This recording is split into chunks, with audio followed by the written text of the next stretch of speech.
طب ابطل احبها ازاي؟ وهي اكتر حد انا حبيته في حياتي. حاولت بس ما عرفتش.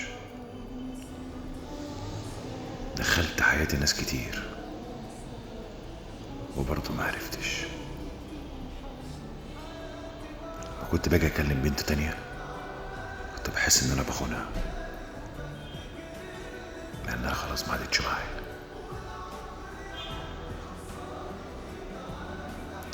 حتى لما جيت اسال نفسي قبل كده سؤال، ايه اكتر حد حبيته في الدنيا؟ طلعت هي الدنيا. انا بحبها وافضل احبها.